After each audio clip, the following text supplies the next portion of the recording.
Ini adalah kisah Rizka seorang indigo. Sebelum aku lanjutkan ceritanya, aku ingatkan lagi untuk subscribe channel aku dan bunyikan loncengnya ya teman-teman, agar kalian tidak ketinggalan cerita kisah yang baru. Terima kasih. Ini cerita tentang tetanggaku di kampung yang bernama Rizka. Dia lahir dari keluarga yang harmonis dan sederhana. Dia tinggal di suatu desa yang masih alami dan jauh dari perkotaan. Bisa dikatakan desanya itu masih banyak dijumpai hal-hal mistis. Rizka adalah anak yang ceria dan suka bercanda. Awalnya tidak ada yang aneh darinya. Dia seperti anak-anak lain, kebiasaannya suka bermain di kebun, ke sawah, dan ke sungai. Saat bermain di sungai, tiba-tiba Rizka terpeleset dan terjatuh sampai tak sadarkan diri. Akhirnya dia dibawa pulang ke rumah dan sementara diobati di rumah oleh bidan setempat. Karena sudah 2 hari tidak sadarkan diri, orang tua Rizka membawanya ke rumah sakit.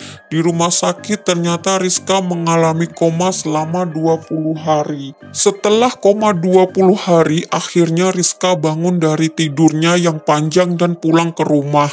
Namun Rizka tidak seperti dulu lagi. Setelah koma, dia menjadi lebih sensitif terhadap makhluk gaib dan dia mengalami beberapa kejadian aneh yang membuat keluarganya kebingungan. Salah satu kejadiannya adalah ketika paman Rizka datang menjenguknya menjelang maghrib.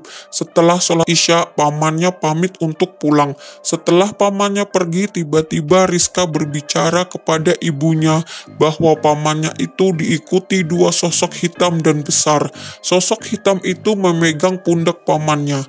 Keluarganya kebingungan dan tidak percaya dengan ucapan Rizka.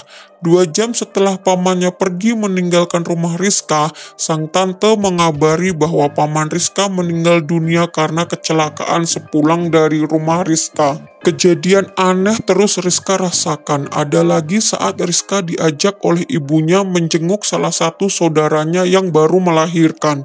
Di sana Rizka bilang ke ibunya kalau dia melihat bayi itu sedang ditunggui seorang nenek-nenek tua. Padahal di sana jelas-jelas ibunya tidak melihat ada nenek-nenek.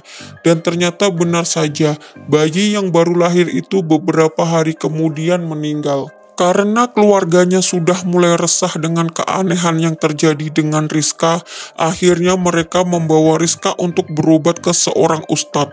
Ustadz itu mengatakan bahwa selama Rizka koma, dia melakukan perjalanan gaib di alam bawah sadarnya, dan Rizka menjadi indigo sehingga tidak bisa disembuhkan. Pak Ustadz hanya berpesan jika sebaiknya kelebihan Rizka ini tidak disalahgunakan untuk hal-hal yang tidak baik. Inilah kisah Rizka yang menjadi indigo setelah koma. Apa kalian mengenal seseorang yang memiliki kelebihan seperti Rizka? Tulis di komen ya. Jangan lupa selalu berdoa dimanapun kita berada. Terima kasih.